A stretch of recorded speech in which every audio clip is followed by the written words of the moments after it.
Hello everyone. तो स्वागत है आपका नए मॉड्यूल के अंदर, जहाँ पे आज हम बात करने वाले हैं रिकर्जन इन जावा के बारे में। तो अभी तक इफ़ यू रिमेंबर हमने क्या क्या चीज़ें पढ़ी। हमने सबसे पहले कॉम्प्लेक्सिटी एनालिसिस के बारे में पढ़ा, फिर हमने एरेज को देखा कि किस तरीके से वो डेटा स्ट्रक्चर काम करता है। बहुत सारे इंटरव्यू बेस्ड क्वेश्चंस को भी सॉल्व किया with respect to that. After that we have talked about कि किस तरह से एरेज के अंदर सॉर्टिंग सर्चिंग काम करता है, कितने डिफरेंट टाइप्स के एल्गोरिथम्स होते हैं। And after that we have talked about the number system bit manipulation stuff. आज हम डिस्कस करने वाले हैं रिकर्जन को, जो कि एक बहुत इंपॉर्टेंट टॉपिक है। And I I would say कि अभी तक जितना भी पोर्शन अभी तक हमने कंप्लीट किया, सबसे इम्पॉर्टेंट अगर आप मुझसे पूछो तो ये मॉड्यूल है आने वाले टॉपिक्स के लिए। क्यों? क्योंकि जब हम एल्गोरिथम्स को स्टार्ट करेंगे, either when I am starting divide and conquer module or I am starting dynamic programming, वहां पर रिकर्जन का आप देखना बहुत इंपॉर्टेंट रोल आने वाला है।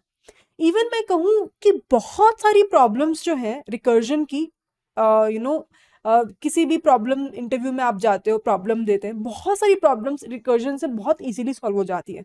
और इसीलिए ये मॉड्यूल उतना ही इंपॉर्टेंस रोल प्ले करता है विद रिस्पेक्ट टू डीएसए। अब क्या क्या चीज़ें इस मॉड्यूल में हम पढ़ने वाले हैं। फर्स्टली तो हमें समझना होगा कि रिकर्जन होता क्या है, तो थोड़ा सा इंट्रोडक्टरी पार्ट रहेगा आज के वीडियो में। बेसिकली यही चीज़ हमें समझनी है कि रिकर्जन क्या होता है, उसकी ज़रूरत क्यों है, ठीक है, बेस केस क्या है, रिकर्सिव कॉल्स क्या है। उसके बाद हम रिकर्जन को एक ब्रॉडर सेंस में देखने के लिए, समझने के लिए हम उसके क्वेश्चंस को सॉल्व करने की कोशिश करेंगे, जैसे कि फैक्टोरियल फाइंडिंग, जैसे कि nth फिबोनाची नंबर, जैसे कि पावर फाइंडिंग, जैसे कि फाइंडिंग आउट स्टेयरकेस प्रॉब्लम। तो इस तरह से हम इन चीज़ों को स्टेप बाय स्टेप समझेंगे। बट मेजरली आज की वीडियो का जो फोकस रहने वाला है, वो मेरा फोकस यही रहने वाला है कि मैं आपको ये डिलीवर कर सकूं कि रिकर्जन होता क्या है, उसकी ज़रूरत क्यों है, और क्या बेस केस सिनेरियोज होते हैं, क्या रिकर्सिव कॉल्स होती हैं। That's it. एक एग्जांपल के थ्रू मैं उसको समझाने की कोशिश करती हूँ, ठीक है। तो let's get started with the very first concept of what is recursion, ठीक है। If you remember, as far as I remember at least, कि मैंने बहुत ज़्यादा नहीं तो इन ब्रीफ ओवरव्यू पहले भी रिकर्जन के बारे में बहुत बार समझाया हुआ है। इफ़ यू रिमेंबर, जब हम पहला मॉड्यूल पढ़ रहे थे, जहाँ पे हम ये देख रहे थे कि किसी भी रिकरेंस रिलेशन को हम 3 मेथड से सॉल्व कर सकते हैं, उसमें हमने देखा था कि रिकर्जन क्या होता है। मैंने थोड़ा बहुत समझाया था, पर आज के वीडियो में इन डेप्थ समझने की कोशिश करते हैं। तो let's get started and will try to understand what is the concept behind recursion. I hope you all are excited with me to understand this part as well.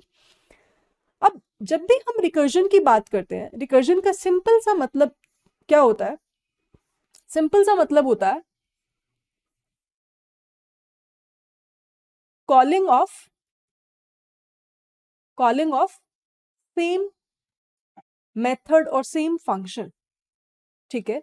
जब कोई भी फंक्शन अपने आप को फिर से कॉल करता है रिपीटेडली, तो उसको हम बोलते हैं कि वो रिकर्सिव फंक्शन है। अब इसका मतलब क्या हुआ? बहुत सिंपल सा अगर मैं डेमोन्स्ट्रेशन दूं किसी भी रिकर्सिव कोड का, तो वो कैसे होगा कि मान लेते हैं कि ये हमारे पास एक मेथड है या एक फंक्शन का नाम है, एक ही बात है। So here suppose we will be having a function name, ठीक है। अब ऑब्वियसली उस फंक्शन नेम के अंदर क्या होगा? कोई ना कोई पैरामीटर तो होगा ही। So we will be having a parameters.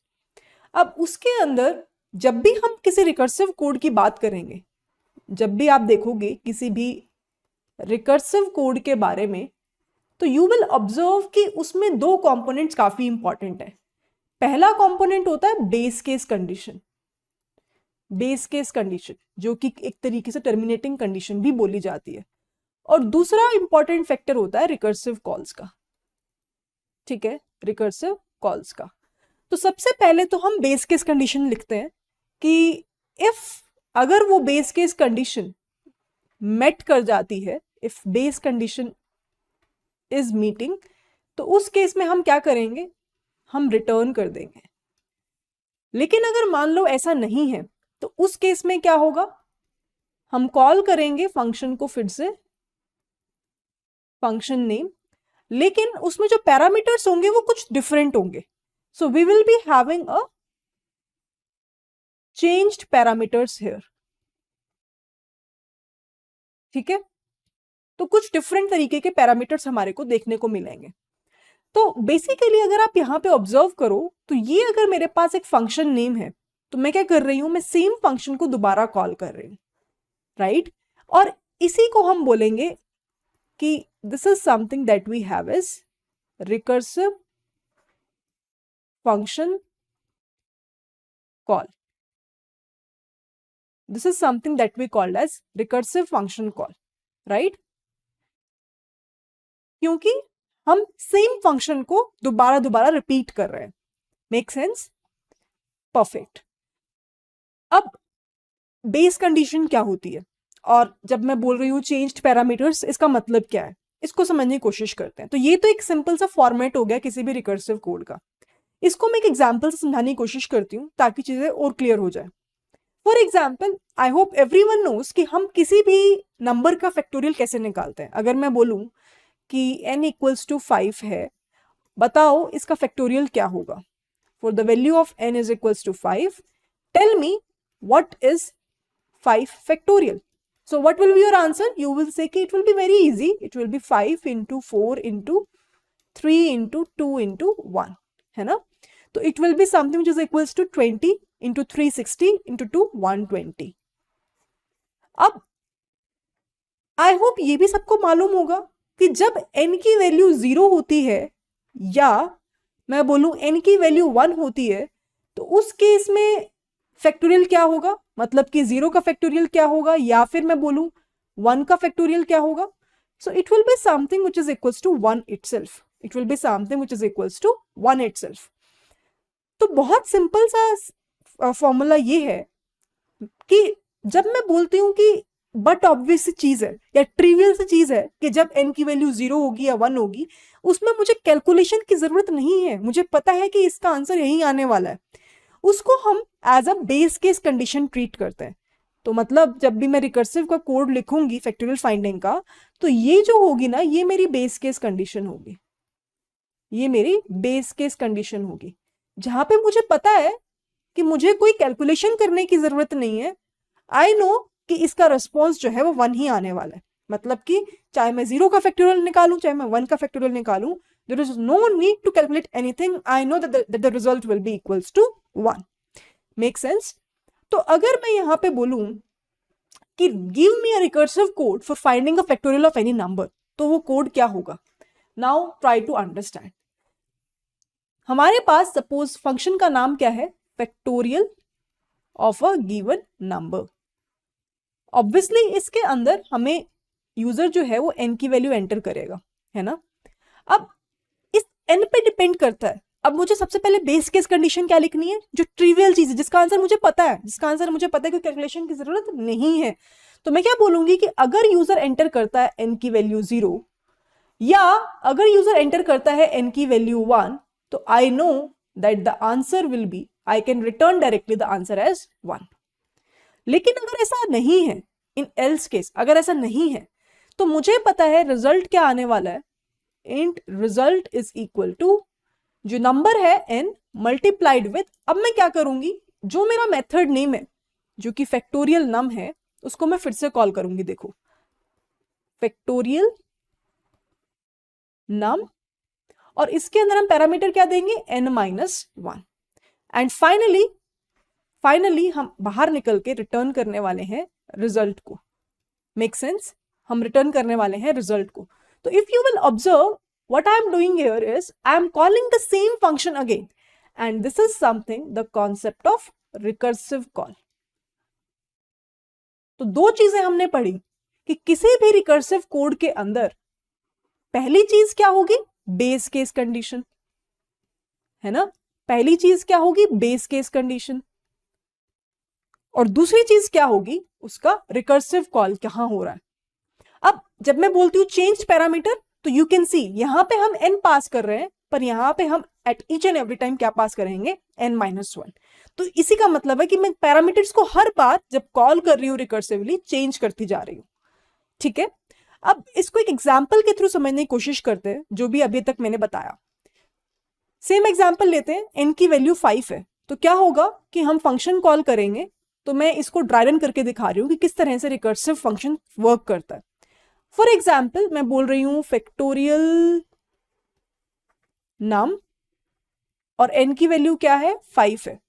तो इसका मतलब क्या है कि n की वैल्यू ना तो 0 है ना 1 है, तो ये एल्स वाली कंडीशन में जाएगा और रिटर्न क्या करेगा, it will give to me the response as कि result is equal to 5 multiply with factorial number. Same function call होगा पर अब पैरामीटर 5 नहीं होगा, अब पैरामीटर क्या होगा n माइनस 1। n क्या है 5, 5 माइनस 1 क्या हो गया 4। तो ये मेरा आंसर आ जाएगा। Make sense? तो फैक्टोरियल नंबर ऑफ 5 जो था मेरे पास में, उसका रिजल्ट अपने पास क्या आया 5 multiplied with factorial number of 4। तो यहां पे फिर से रिकर्सिव कॉल हुआ, बट n की वैल्यू अब क्या है 4 है। तो अब क्योंकि n की वैल्यू 4 है, तो इस केस में हमारे पास रिजल्ट क्या आएगा, अगेन n की वैल्यू ना तो 0 है ना 1 है, तो रिजल्ट आएगा 4 मल्टीप्लाइड विद, फिर से मैं फंक्शन को कॉल करूंगी factorial number 4 minus 1 which is equal to 3। तो फिर से जो अपने पास रिजल्ट आने वाला है वो ये आने वाला है। Make sense? अब क्योंकि रिकर्जन फिर से कॉल हुआ, तो फिर से रिजल्ट क्या आएगा 3 multiplied with factorial number 3 minus 1 which is equal to 2। Make sense? तो फिर से हमारे पास जो आंसर आ गया that is equal to 2। Now फिर से रिकर्जन कॉल हुआ, क्योंकि n के लिए ना तो 0 है ना 1 है, तो मतलब कि मेरा कोड रुकेगा कहां पे, जहां पे n की वैल्यू 0 या 1 आई, क्योंकि वहां पे मुझे पता है कि कैलकुलेशन की फर्दर जरूरत नहीं है, वहां पे मुझे उसका आंसर पता है। तो इसका आंसर क्या आएगा 2 मल्टीप्लाइड विद, फिर से हम फंक्शन कॉल करेंगे by the name of a factorial नाम, और रिजल्ट क्या आ जाएगा 1। Make sense? रिजल्ट क्या आ जाएगा 1। अब मुझे पता है कि ये जो क्राइटेरिया है ये एक बेस केस कंडीशन को मीट कर रहा है, it is meeting the base case condition, right. और इस वजह से मुझे इसका आंसर पता है वो क्या होगा 1, क्योंकि हमने क्या पढ़ा, हमने क्या लिखा, जैसे ही n की वैल्यू 0 या 1 को हिट कर जाए आंसर रिटर्न कर दो 1। तो 2 इंटू 1 क्या हो जाएगा 2, तो 3 इंटू 6, राइट, 6 इंटू 4 24, तो 24 यहां चला जाएगा, 24 इंटू 5 120। तो फाइनली हमारे पास क्या रिटर्न आ जाएगा 120। और इफ यू रिमेंबर ऊपर वाले केस में जब हमने सॉल्व किया था मैन्युअली, तो भी हमारा आंसर क्या आया था 120। तो इस तरह से कोई भी रिकर्सिव कोड जो है वो काम करता है, if you will observe, right. तो इसका मतलब क्या हुआ, जब मैं बोल रही हूँ बेस केस कंडीशन, मेरे कहने का मतलब क्या है कि ये टर्मिनेटिंग कंडीशन है मेरे कोड की। जब तक मेरा कोड इस कंडीशन तक नहीं पहुंचेगा मेरा कोड रुकेगा नहीं, वो चलता रहेगा, कैलकुलेशन करता रहेगा। जैसे ही मेरा कोड इस पर्टिकुलर कंडीशन पे पहुंच जाएगा वो वहां पे रुक जाएगा। तो this is something that we will call it as a terminating condition where my code will get stopped. और इफ यू रिमेंबर जब हम स्टार्टिंग का वेरी फर्स्ट सेशन पढ़ रहे थे तब मैंने एल्गोरिथम की डेफिनेशन तुम्हें बताई थी। The algorithm is something which will execute and will terminate after some point of time, right? उसमें एक प्रॉपर्टी ये भी थी। तो इसका मतलब ये हुआ कि रिकर्सिव कोड को टर्मिनेट करने के लिए मुझे टर्मिनेटिंग कंडीशन हमेशा चाहिए होगी। मतलब कि हमेशा किसी भी रिकर्सिव कोड के अंदर always remember you have to write the base case condition, otherwise you will not able to execute a proper code, it will run in an infinite loop. Always make sure with respect to this particular part, right? अब going back to the presentation from where we started, we have understood now कि recursion क्या होता है। Next important part क्या है, recursion की जरूरत क्या है। That is again very much important कि ठीक है हम ये कॉन्सेप्ट पढ़ रहे हैं, पर what is the utility of this concept, क्यों। ऑलवेज रिमेंबर हर एक रिकर्सिव कोड का आइटरेटिव कोड भी एग्जिस्ट करता है। मतलब कि जो मैंने फैक्टोरियल का कोड लिखा अभी उसको मैं लूप से भी कर सकती हूँ by applying any for loop, while loop, do while loop, जो भी आपको पता है। तो क्यों हम रिकर्जन की तरफ जा रहे हैं, क्यों हम आज रिकर्सिव मॉड्यूल को इतना ध्यान से समझने की कोशिश कर रहे हैं, और क्यों मैं बोल रही हूँ कि सबसे इंपॉर्टेंट मॉड्यूल है डीएसए के अंदर, क्योंकि जब भी मैं रिकर्जन की बात करती हूँ you will observe in the future sessions कि बहुत सिंपल है। It's very simple to understand. Recursive का कोड बहुत सिंपल है समझना। अगर आपको समझ में आ गया कि किस तरह से रिकर्शन काम करता है, किस तरह से कोड उसका ड्राई रन होता है, कैसे एग्जीक्यूट होता है, कैसे रिजल्ट मिलता है, जैसे अभी मैंने समझाया, राइट, इसको इस तरीके के बोलते हैं रिकर्सिव ट्री हमने एक तरीके से क्रिएट किया। तो अगर आपको ये चीज समझ में आ जाती है, then it is very very simple to understand the coding part of a recursion. और दूसरी चीज ये कि ये कोड करना भी बड़ा आसान है। क्यों? क्योंकि अगर आप ऑब्जर्व करो, बहुत सारे क्वेश्चंस अभी आगे भी हम देखने वाले हैं जिसमें you will observe that whenever we are writing a iterative approach of a recursion, जहां पे मैं लूप को यूज करूंगी, उस पर्टिकुलर केस में number of lines of code काफी ज्यादा होने वाली है एज कंपेरेबल टू जो मैं रिकर्सिव कोड लिखूंगी। तो इसीलिए ऑलवेज मेक श्योर कि रिकर्सिव कोड बहुत इजीली हमारा बन जाए। यू विल ऑब्जर्व जब भी आप इंटरव्यूज में जाओगे तो बहुत बार ऐसा होगा कि जरूरी नहीं है कि इंस्टेंटली आपको एक आइटरेटिव अप्रोच हिट कर जाए, बट इट्स वेरी ट्रिवियल कि आपको एक रिकर्सिव कोड जो है वो हिट कर जाए, जैसा कि मैंने ऊपर वाले केस में बताया, फैक्टोरियल के केस में कितना आसान है, राइट। तो इसी वजह से रिकर्जन जो है वो बहुत बार बहुत रियल टाइम कोडिंग एप्लीकेशंस में हम इसको यूज करते हैं। और इसीलिए मैं बोल रही हूँ कि ये एक कहते हैं ना जान है विद रिस्पेक्ट टू डीएसए। जो भी एल्गोरिथम्स हम समझेंगे आने वाले टॉपिक्स के अंदर, वो सभी एल्गोरिथम्स के अंदर मैक्सिमम नंबर ऑफ टाइम में रिकर्जन का यूज कर रही होंगी। और अभी तक जो हमने देखा ना कि स्टार्टिंग ऑफ द मॉड्यूल में कि रिकरेंस रिलेशन मैंने बोला था मान लो है, और उसको सॉल्व करने के 3 तरीके होते हैं, वो समझ लो। बट अब मैं समझाना चाहूंगी आप लोगों को कि रिकरेंस रिलेशन क्रिएट कैसे होता है।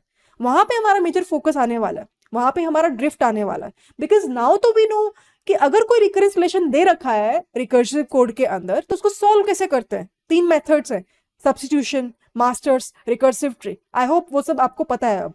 बट वो रिकरेंस रिलेशन क्रिएट कैसे हुआ, वो सब बातें हम इस पर्टिकुलर मॉड्यूल के अंदर और इसके आने वाले मॉड्यूल्स जहाँ पे मैं बात करूंगी डिवाइड एंड कॉन्कर के बारे में या डीपी के बारे में, वहां पे समझेंगे। इसी के साथ ही मैं इस वीडियो को एंड करती हूँ।